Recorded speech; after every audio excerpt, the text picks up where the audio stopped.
오늘 함께 읽은 본문을 중심으로 유산이라는 제목으로 은혜의 말씀을 나누겠습니다.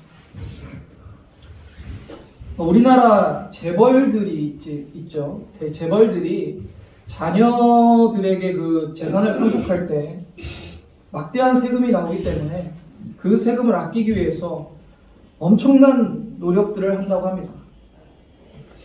재벌들이 아니라도 대부분 사람들은 자식들에게 부를 세습하기 위해서 최선을 다하는 모습을 우리는 어렵지 않게 볼 수 있습니다. 그러나 자식에게 돈보다 더 가치 있는 유산을 물려주기 위해 애를 쓴 사람들도 있었습니다. 전 재산이 4억 9,200만 달러, 그리고 3,000개의 도서관을 설립했고 8,000개의 오르간을 기증하고 자식에게는 단 한 푼도 물려주지 않은 미국의 철강왕 카네기.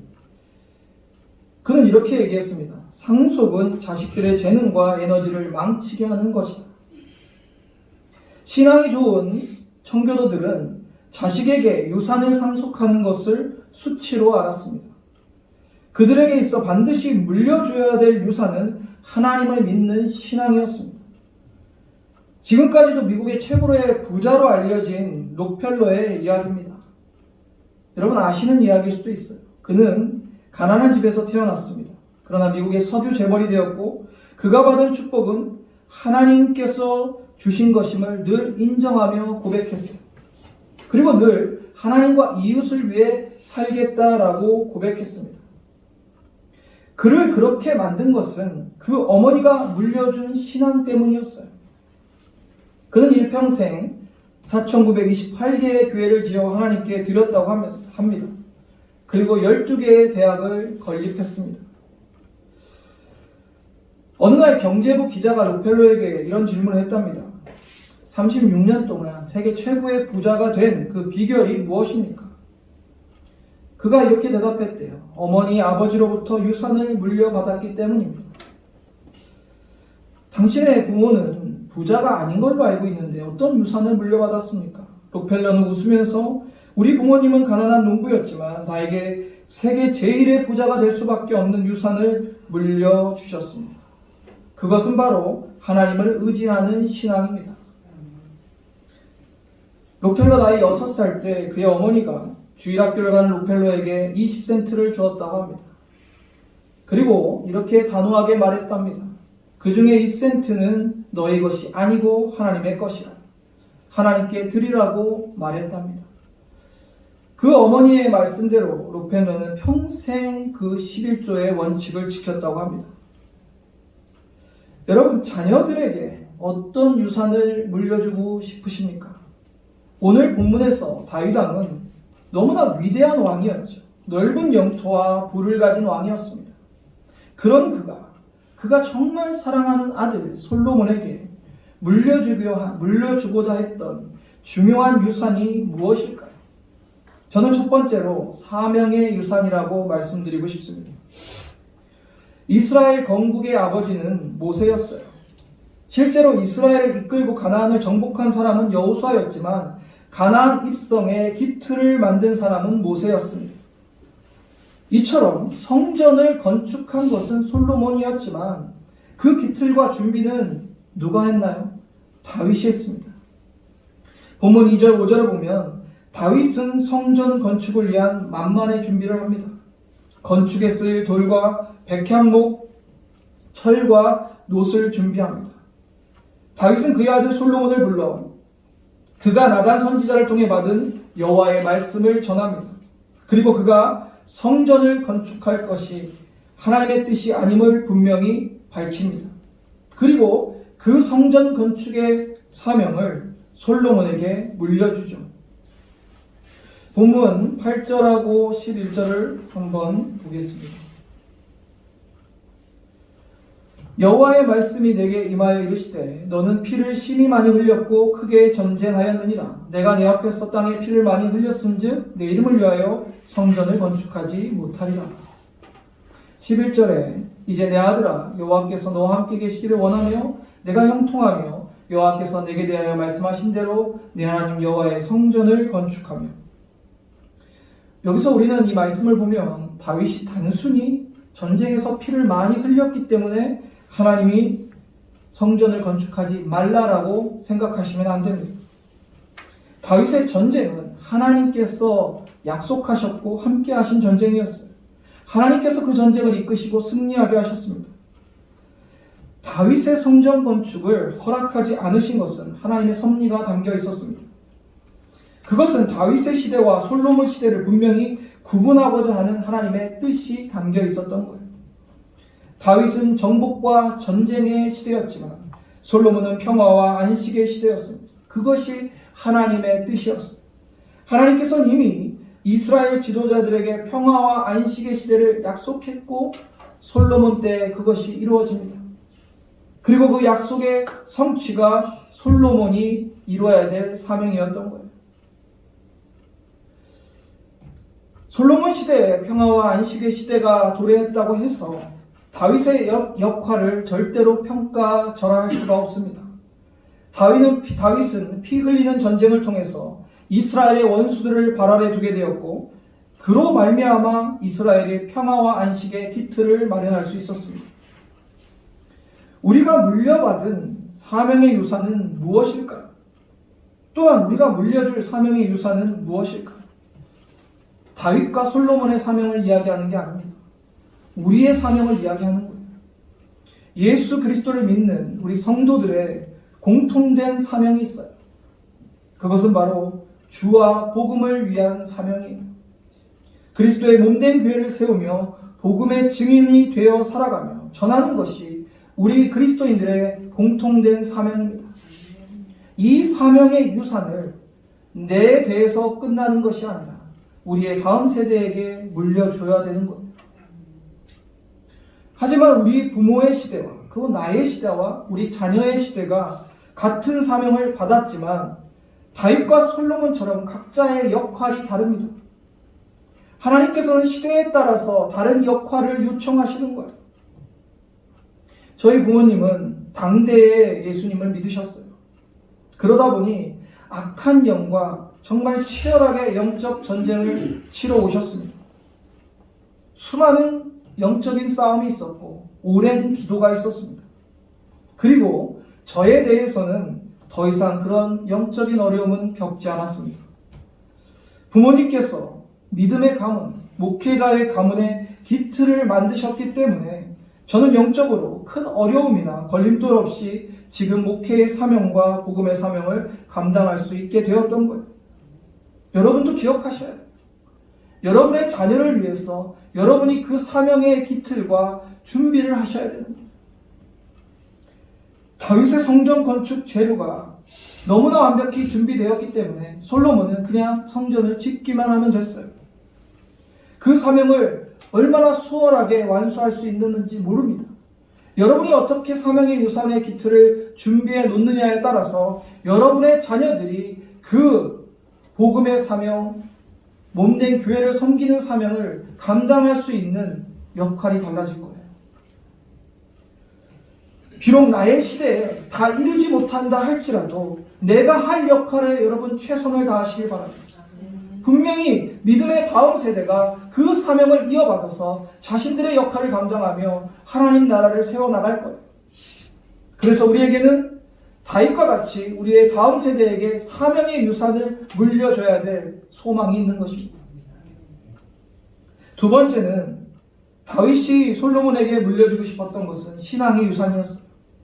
다윗은 일생 동안 하나님 앞에 헌신과 믿음의 삶을 살아왔고 그의 신앙의 유산은 솔로몬에게 이어집니다.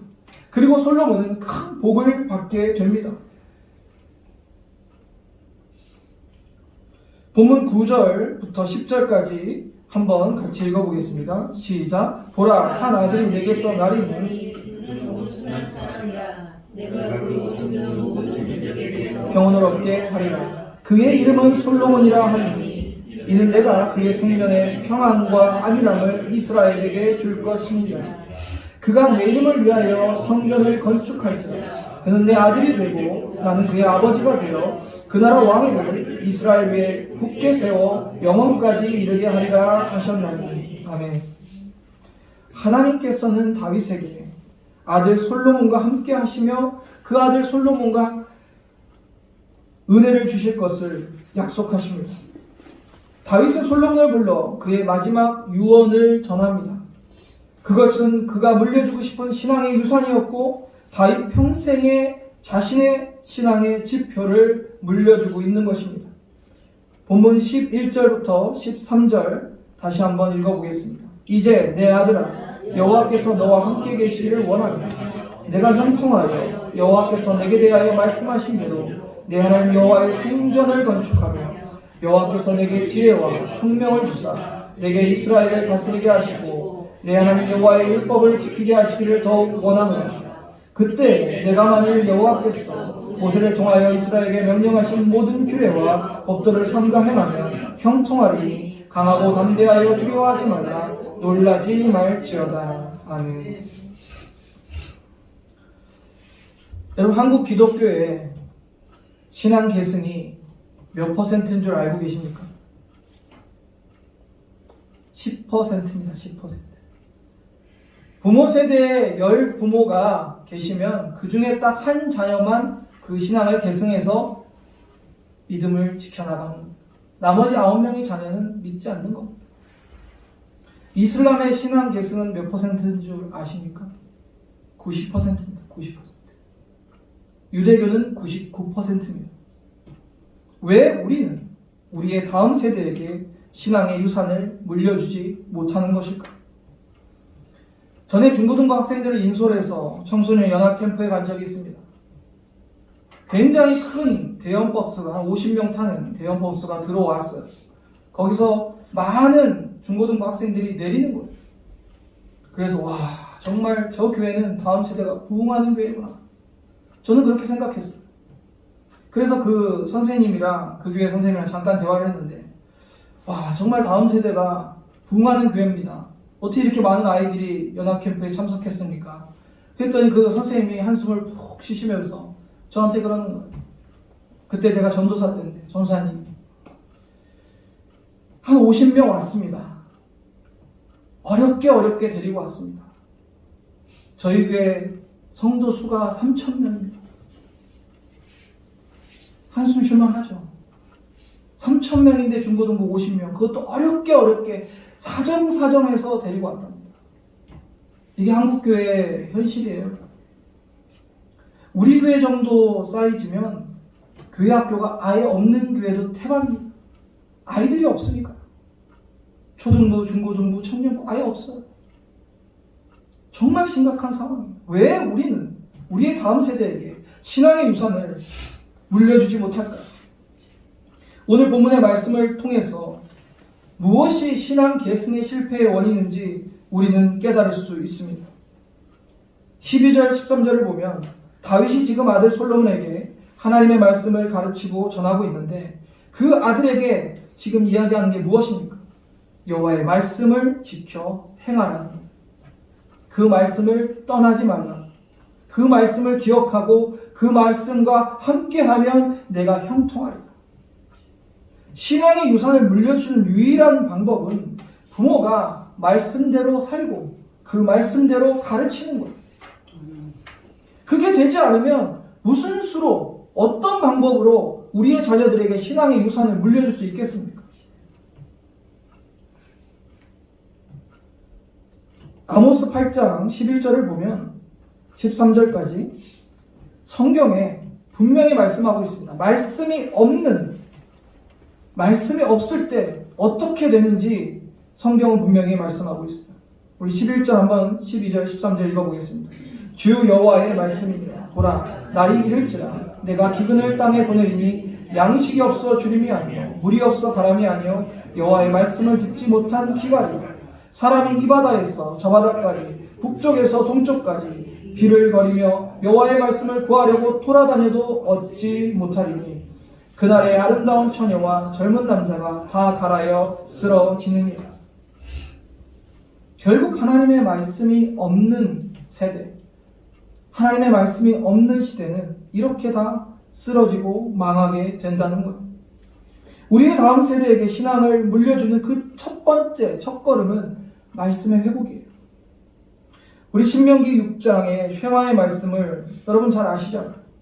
이스라엘아 들으라, 우리 하나님 여호와는 오직 유일한 여호와시니 너는 마음을 다하고 뜻을 다하고 힘을 다하여 내 하나님 여호와를 사랑하라. 오늘 내게 명하는 이 말씀을 너의 마음에 새기고 내 자녀에게 부지런히 가르치며 집에 앉았을 때에든지 길을 갈 때에든지 누워있을 때에든지 일어날 때에든지 이 말씀을 강론할 것이며. 이 쉐마의 말씀이 유대교에 흐르고 있잖아요. 그래서 유대교의 신앙 계승률은 99%입니다. 부모들이 하나님의 말씀을 가르치는 거에 가장 우선순위를 둬요. 세상의 학교의 교육도 그 어떠한 것보다 하나님의 말씀을 가르치는데, 앉았을 때나 설 때나 길에 있을 때나 어디에 있을 때나 그 말씀을 가르치는데 온 마음을 쏟고 있는 거예요. 여러분, 그렇게 여러분의 자녀들에게 신앙의 유산을 물려주고 계십니까? 얼마나 여러분이 그 주님의 말씀을 마음에 새기고 여러분의 삶으로 행하며 자녀들에게 보여주고 그 말씀을 가르치고 계십니까? 저는 안타까운 게 그거예요. 자녀들을 위해서 기도는 많이 하시는데 말씀을 가르치시는 건 약하신 것 같아요. 가르쳐야 됩니다. 아이들이 듣기 싫어해도 우리는 하나님의 말씀을 가르쳐야 돼요. 거기에 생명이 있고 거기에 구원이 있고 거기에 하나님이 주시는 은혜가 있는 거예요.